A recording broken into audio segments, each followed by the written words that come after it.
Diba sa kagaya mong baguhan na nagdadrive, normal lang na natatakot sa kalsada.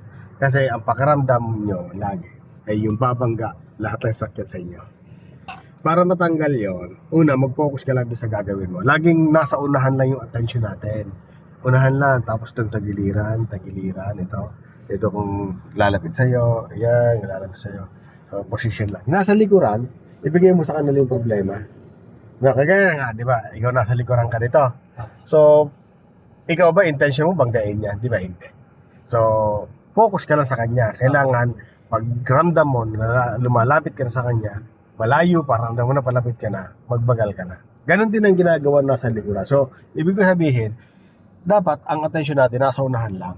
Hindi mo na kailangan pang mag-head over the shoulder na ganyan na ano. Kasi, importante yung mata natin nasa unahan. Di pwedeng mawala ang mata natin dito na sa segundo eh.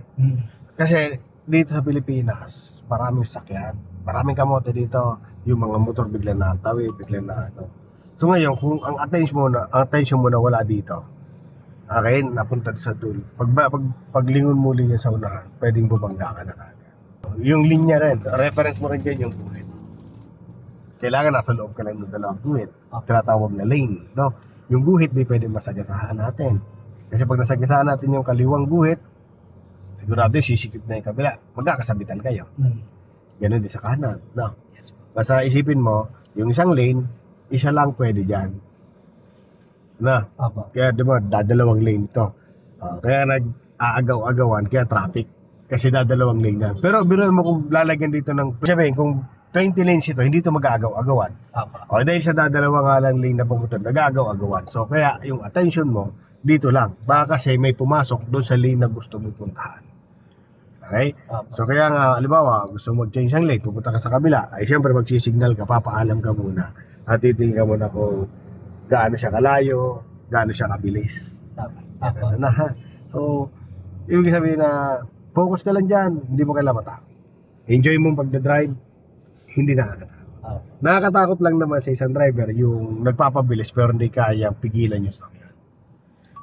Pag gusto magpabilis, siguraduhin mo kaya mong pigilan yung sakyan mo. Kaya kung di mo pa kayang pigilan yung sakyan mo, huwag ka muna papabilis.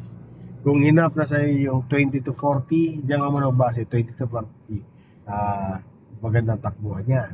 Pag nasa expressway ka naman, dapat 40 to 60. Pero hindi mo ramdam sa expressway yung 40 to 60. Kasi mabibilis daw, sa kamalapad yung kalsada, marami. So hindi kayo nag-aagaw-agawan. So dito kasi sa kalsada, dito sa city driving, dadalawa lang, minsan isa lang. Ang dami nyo, nag-aagaw-agawan kayo sa isang lane. Kaya nagkakabanggaan. Ayan. Kaya kalimitan naman, kaya nagkakabanggaan. Yung iba nagmamadali, yung iba ayaw masingitan, ayaw so hindi nagbibigayan. Ganun niya, kaya nagkokos ng accident. Nandiyan nagkokos yung road rage, dahil sa, siyempre para sa magagaling. Focus ka lang talaga. Focus lang. At huwag ka maiinit. Kung late ka sa appointment mo, kasalanan mo yan. Yes po, tama. Yun. Para di kayo magmadali, agahan mo talaga. Yes po. Okay, relax mo lang yung sarili mo. Expect mo na lagi sa sarili mo na gano'n. Pag nasa traffic ka, itong kalsada na to traffic, expect mo na lagi sarili mo na traffic yan. Na alam mo matatraffic ka. Para hindi ka na-stress. Kaya na-stress yung iba sa traffic. Doon nagkokos ng galit. Yung galit talaga. Kasi kasalanan din naman nila. Tama. Kasi nagmamadali. Late na. May pag-away ka talaga dyan. Kasi siyempre sisiksik ka. Di ka pinagbigyan, magagalit ka. Sisiksikin ka. Di ka rin papayag kasi siniksik ka. Di pa naman siyang galit. Ganun yun. Kaya doon nag-cause ng road rage. Opo. Kaya dapat disiplina sa sarili talaga. Tama.